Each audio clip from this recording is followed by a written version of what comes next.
बिस्मिल्लाहिर्रहमानिर्रहीम। तो जो नेमिंग रीअरेंजमेंट्स है ऑर्गेनिक केमिस्ट्री में, उसमें हमारा जो नेक्स्ट रीअरेंजमेंट है वो है Stevens rearrangement.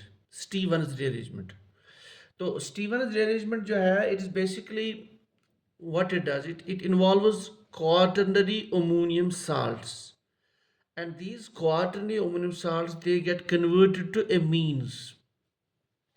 So Stevens rearrangement में याद क्या रखना है? Conversion of quaternary ammonium salts to amines। ठीक है, पॉइंट नंबर 1। उसके बाद इसमें सिंस rearrangement होता है ग्रुप्स rearrange, सो यहाँ पे भी इट्स अ 1-2 टाइप rearrangement, यानी एक एडजेसेंट एटम से दूसरे एटम पे, एक एटम से जो उसका दूसरा एडजेसेंट है वहाँ rearrangement होता है ग्रुप से एटम्स का। ठीक है। अच्छा, यहाँ पे एक इंपॉर्टेंट चीज़ है, ये जो मैकेनिज्म है ना, मैकेनिज्म में E2 एलिमिनेशन फॉलो होता है। ये बहुत इंपॉर्टेंट है। E2 एलिमिनेशन हमें पता है कि जहाँ पे ग्रुप्स निकलते हैं और दोनों निकलते हैं इन अ सिंगल स्टेप। ठीक है, so that's called as E2 type elimination.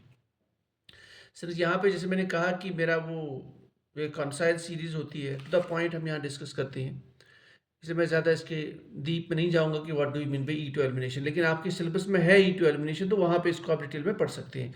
So to the point, E2 elimination means दोनों groups are atoms, they will removed in the single step. ठीक है। So let's move towards the Stevens rearrangement. ये हमारे पास एक compound है। आप देख लीजिए नाइट्रोजन पे कितने ग्रुप्स अटैच्ड है, 1 2 3 और ये 4। So nitrogen has 3 valency but it is here 4 groups attached, इसलिए ये जो lone pair थी it is got involved, so hence we have a positive charge here. Such type of compound is called as quaternary ammonium salt.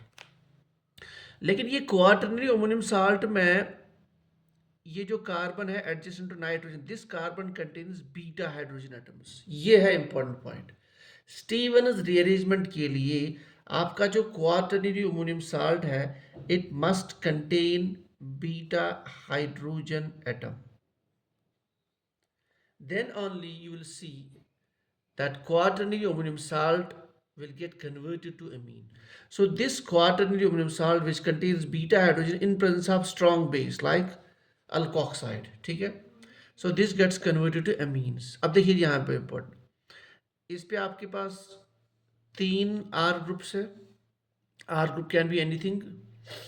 तो आप यहाँ पे देखेंगे ये ग्रुप जो है ये यहाँ से रिमूव हुआ है and then it has move to this position. देख लीजिए ये R2 है, R2 R3।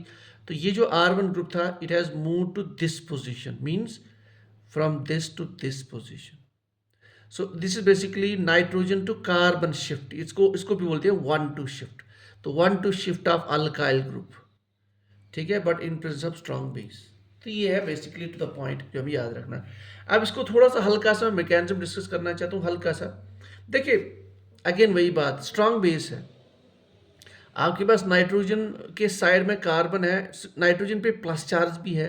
हम जानते हैं जब इलेक्ट्रोनेगेटिव एटम पे प्लस चार्ज आता है इसकी इलेक्ट्रोनेगेटिविटी और इंक्रीज होती है। तो इसकी वजह से ये जो बीटा हाइड्रोजन है so they become acidic, so in presence of proton so they will get removed. So पहले स्टेप में हाइड्रोजन विल रिमूव्ड।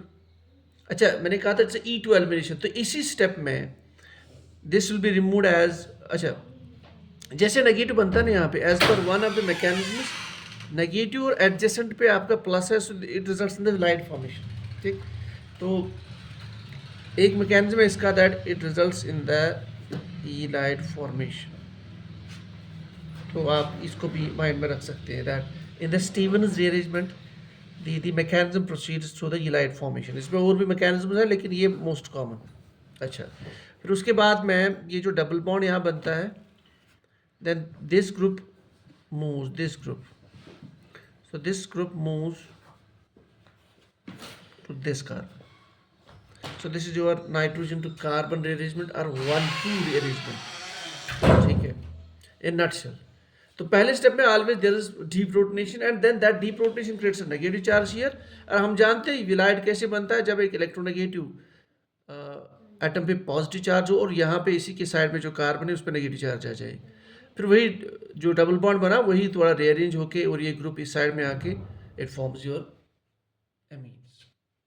ये है बेसिकली आपका स्टीवंस रीअरेंजमेंट, और इसमें ज़्यादा आपके लेक्चरशिप एग्जाम में इससे ज़्यादा नहीं आएगा। हाँ, ये जो स्टीवंस रीअरेंजमेंट में अगर आपके पास सल्फोनियम कंपाउंड है, सेम एग्जाम्पल, लेकिन नाइट्रोजन की जगह आपको सल्फर रखना है। सल्फर की वैलेंसी है 2, क्यों? It belongs to the oxygen family, ठीक है, जैसे ऑक्सीजन, सल्फर, सेलेनियम वगैरह। तो ये 2 बॉन्ड्स बना सकता है, यहाँ पे 3 है, so plus charge. Such compounds are called as sulfonium compounds. So they can also perform this Stevens rearrangement in presence of strong base. So one of the groups will move from this position to this position, and then you will get sulfide. So sulfonium converts to sulfide. लेकिन जो main है point है Stevens arrangement में, जो at least हमें याद रखना है, that is conversion of quaternary ammonium salts to ylides, ठीक है। अच्छा, अब एक पॉइंट यहाँ पे है, सिंस यहाँ पे पहले स्टेप में एक नेगेटिव चार्ज बनता है ना, so that means if you have here electron withdrawing groups present, so the chances of formation of this negative charges are more. So presence of electron withdrawing groups will actually favor this reaction, ठीक है।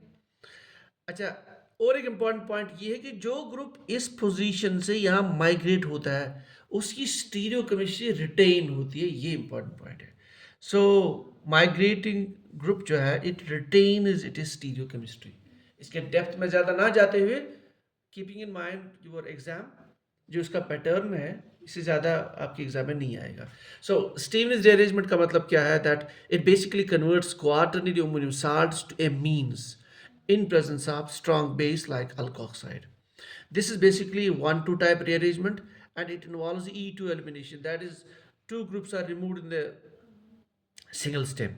So it's, as far as the mechanism concerned, the first step is deprotonation at this position, and then halide formation, and then rearrangement जिसमें आपका R group migrate होता है to this position.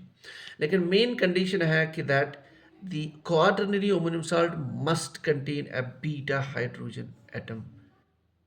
Then only this rearrangement is possible. And also the stereochemistry of this migrating group doesn't change. ठीक है, likely if you have sulfonium compound, so they can also undergo Stevens rearrangement to form sulfides. So this is all about your Stevens rearrangement.